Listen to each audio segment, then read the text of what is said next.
সূরা আনআমের 162 নম্বর আয়াতে বলেন, কুল ইন্না সলাতি ওয়া নুসুকি ওয়া মাহইয়ায়া ওয়া মামাতি লিল্লাহি রাব্বিল আলামিন। আল্লাহ পাক রব্বুল আলামিন বলেন, বন্ধু আপনি বলেন, নিশ্চয়ই আমার নামাজ, নিশ্চয়ই আমার কুরবানি অর্থাৎ আমার সমস্ত ইবাদত, নিশ্চয়ই আমার জীবন অর্থাৎ দুনিয়াতে বেঁচে থাকা, এবং নিশ্চয়ই আমার মৃত্যুবরণ করা, আমার জীবন মরণ সব কিছু একমাত্র বিশ্ব প্রতিপালকের জন্য। আল্লাহ পাক রব্বুল আলামিন এই আয়াতের মাধ্যমে একটা জিনিস আমাদেরকে বোঝাইছেন, সেটা হলো এই যে সর্বপ্রথম যত ইবাদত করবা, প্রথমে ইবাদতের করার পূর্বে একটা জিনিস ঠিক করো, সেটা হলো ইখলাস। ইখলাস অর্থ হলো নিরট করা, খাঁটি করা, নির্ভেজাল করা, অর্থাৎ সহি নিয়ত করা যে তুমি আমলটা করতেছো, যে ইবাদতটা করতেছো কার জন্য করতেছো এটা আগে নির্দিষ্ট করো। যদি আমলটা নির্দিষ্ট করতে পারো তাহলে তোমার আমলের মূল্য থাকবে, গ্রহণযোগ্যতা থাকবে। যদি আমল নির্দিষ্ট করতে না পারো কার জন্য করতেছো, তাহলে আমল কোনো কাজে আসবে না। আল্লাহ পাক রব্বুল আলামিন বুঝাইলেন এই আয়াতের মাধ্যমে, তুমি যত ইবাদত বন্দেগী করবে সর্বপ্রথম নিয়ত করবে এটা আমি আল্লাহর জন্য করতেছি। কারণ যে ইবাদত আল্লাহর জন্য করা হয় ওই ইবাদত কবুল হয়, যে আমল আল্লাহর জন্য করা হয় ওই আমল কবুল হয়, যে আমল আল্লাহর জন্য করা হয় না সেটা কখনো কবুল হয় না।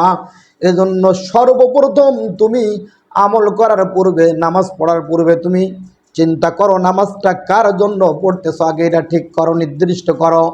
কলবকে আগে পরিষ্কার পরিচ্ছন্ন করো যে নামাজ কার জন্য পড়তেছো, ইবাদত কার জন্য করতেছো, হজ তুমি কার জন্য করতেছো, যাকাত তুমি কার জন্য দিচ্ছ, তুমি দুনিয়াতে কার জন্য বেঁচে আছো, আগে এটা ঠিক করো।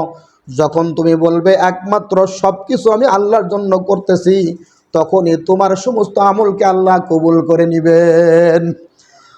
আল্লাহ পাক রব্বুল আলামিন এজন্য কি বললেন, যে তুমি দুনিয়াতে যা কিছু করবে একমাত্র বিশ্ব প্রতিপালকের জন্য করবে, এইটাকে নির্দিষ্ট করো। আমরা দুনিয়াতে অনেক কাজ করি দলকে দেখানোর জন্য, আমার বন্ধুকে খুশি করার জন্য। এমন কাজ আমি করি দুনিয়াতে যেটা কোরআন হাদিস সমর্থন করে না, সে আমলও আমি করি, সে কাজও আমি করি। দলের খুশির জন্য করি, নেতাকে খুশি করার জন্য করি, কিন্তু ওই আমলটা শরীয়তের বিরোধী আমল। এটা আমি চিন্তাও করি না যে আমলের মাধ্যমে আমি জাহান্নামে যাব, এই কাজের মাধ্যমে আমি জাহান্নামে যাব। আমার আমল করতে হবে একমাত্র আল্লাহর জন্য, যেটা কোরআন হাদিস মোতাবেক আছে সেটাই আমার করতে হবে আল্লাহর জন্য। আর যখন আমি আল্লাহর জন্য করতে পারবো ওই আমলটা কবুল হবে, ওই আমলের মাধ্যমে আমি জান্নাতে যেতে পারবো। নবী করিম সাল্লাল্লাহু আলাইহি ওয়াসাল্লামের অসংখ্য হাদিস থেকে একটা হাদিস, হাদিসের কিতাব আবু দাউদ শরীফ, হাদিস নং 4681 নম্বর হাদিস। এই হাদিস মিশকাত শরীফে উল্লেখ আছে। আল্লাহ পাক রব্বুল আলামিনের নবী বলেন, মান আহাব্বা লিল্লাহ ওয়া আবগাযা লিল্লাহ ওয়া আ'তা লিল্লাহ ওয়া মানা'a লিল্লাহ ফাকাদ ইসতাকমালাল ঈমান। যে ব্যক্তি একমাত্র আল্লাহকে খুশি করার জন্য কাউকে ভালোবাসলো, অথবা আল্লাহকে খুশি করার জন্য কারো সাথে শত্রুতা করলো, অথবা আল্লাহকে খুশি করার জন্য কাউকে কিছু দান করলো, অথবা আল্লাহকে খুশি করার জন্য দান থেকে বিরত থাকলো। এখানে একটু ব্যাখ্যা করে বলি, নবী বুঝাইতেছেন যে তুমি যদি কাউকে ভালোবাসো সেটা আল্লাহর জন্য ভালোবাসো, যদি বন্ধুত্ব করো আল্লাহর জন্য করো, যদি সম্পর্ক করো আল্লাহর জন্য করো, যদি কারো সাথে চলতে চাও আল্লাহর জন্য চলো। যদি তুমি এভাবে করতে পারো তাহলে তোমার বন্ধুত্ব আল্লাহ গ্রহণ করবে। এই বন্ধুত্বের মাধ্যমে তুমি জান্নাতে চলে যাবে। এজন্য আল্লাহ পাক রব্বুল আলামিন বলেন, ইয়া আইয়ুহাল্লাযীনা আমানুত্তাকুল্লাহ ওয়া কুনু মা'আস সাদিকিন। হে ঈমানদারগণ, তোমরা আল্লাহকে ভয় করো আর সৎ মানুষ ভালো মানুষের সাথে সম্পর্ক করো। অর্থাৎ শরীয়ত সম্মত যে চলে, যে ঠিকমতো আল্লাহর হুকুম মানে, তার সাথে যদি বন্ধুত্ব করো সম্পর্ক করো, সেই সম্পর্ক হবে আল্লাহর জন্য। আর আল্লাহর জন্য যখন তুমি করবে তখন আল্লাহ বলবে ফাদখুলি ফি ইবাদি ওয়াদখুলি জান্নাতি। তুমি এখন আমার খালেস বান্দা হয়ে গেছো, তুমি আমার জন্য বন্ধুত্ব করছো, আমার খালেস বান্দার মধ্যে গণ্য হও আর জান্নাতে প্রবেশ করো। হাদিসের দ্বিতীয় কথা নবী বলতেছেন, যদি কেউ আল্লাহর জন্য শত্রুতা করে, অর্থাৎ একজন মানুষ শরীয়ত সম্মত চলে না, সে হারাম কাজের মধ্যে লিপ্ত, তখন তার সাথে সম্পর্ক সে রাখলো না, যে আল্লাহ খুশি হবে না, তোমার সাথে চলা যাবে না, তুমি এক হারাম কাজ করো। যখন সে সম্পর্ক নষ্ট করবে, কোনো বন্ধু যদি হঠাৎ খারাপ কাজ করে, সে যদি আমল খারাপ করে ফেলায়, বন্ধুত্ব নষ্ট করবে যে না তোমার সাথে আর সম্পর্ক করা যাবে না, আমি তো কাউকে ভালোবাসবো আল্লাহর জন্য ভালোবাসবো, তুমি তো এখন আল্লাহর বিরোধিতা করো, শরীয়তের বিরোধিতা করো, এখন আর তোমার সাথে বন্ধুত্ব রাখা যাবে না, তখন বন্ধুত্ব সে নষ্ট করবে, সেটা আল্লাহর জন্য হবে।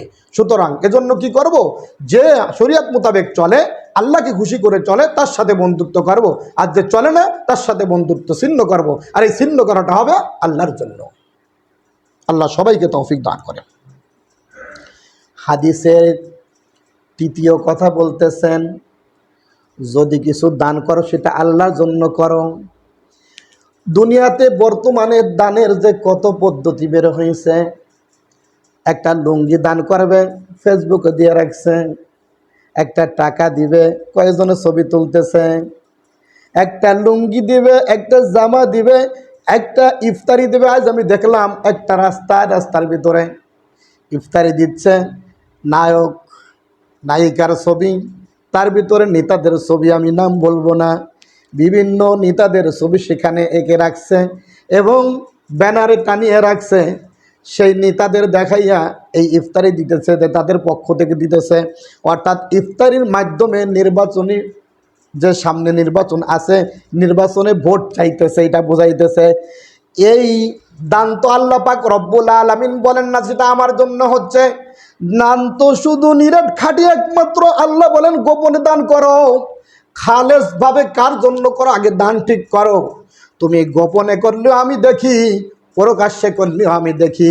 দান যদি করতে হয় আমার জন্য করো, খাঁটি ভাবে করো, গোপনে দিয়ে দাও, মানুষের দেখার কোনো দরকার নাই।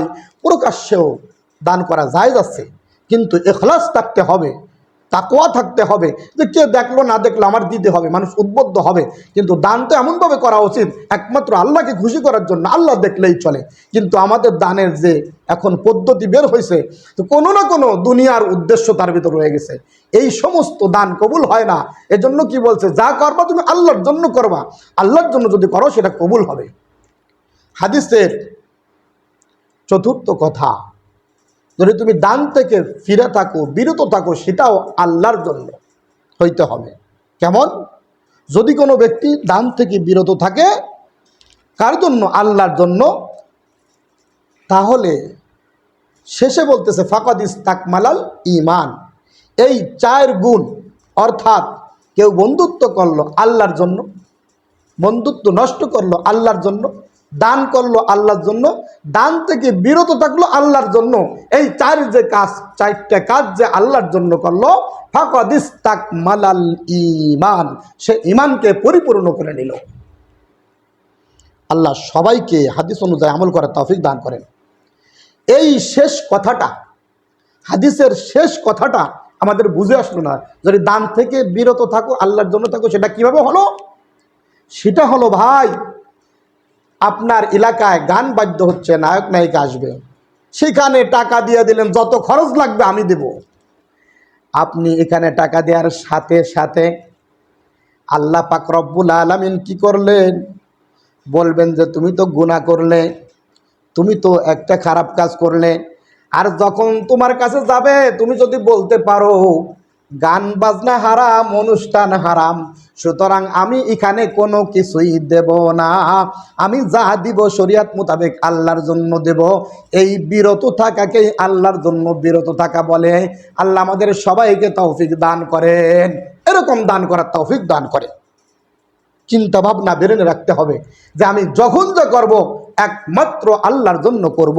আল্লাহ পাক রব্বুল আলামিন আমাদের সবাইকে যখন যে ইবাদত করব একমাত্র আল্লাহর জন্য করব। আগে ইখলাস খুলুসিয়াত ঠিক করি, কারণ আমরা যদি ইখলাস যদি না ঠিক করি, আবার নিয়ত যদি সহি না করি, সেই আমল কখনো কবুল হবে না। এজন্যই তো নবী বলছেন ইন্নামাল আমালু বিন্নিয়াত, সমস্ত আমল তো নিয়তের উপর নির্ভরশীল। খাঁটি নিয়ত করতে হবে যে আমি একমাত্র আল্লাহকে রাজি খুশি করার জন্য করতেছি, আর সেই আমলই তখন কবুল হবে, সেই আমলের মাধ্যমেই আমি জান্নাতে যেতে পারবো। আল্লাহ আমাদের সবাইকে এইভাবে আমল করে দুনিয়ার থেকে যাওয়ার তৌফিক দান করেন। আমিন। ওয়া আখিরু দাওয়ানা আলহামদুলিল্লাহি রাব্বিল আলামিন। আসসালামু আলাইকুম ওয়া রাহমাতুল্লাহ।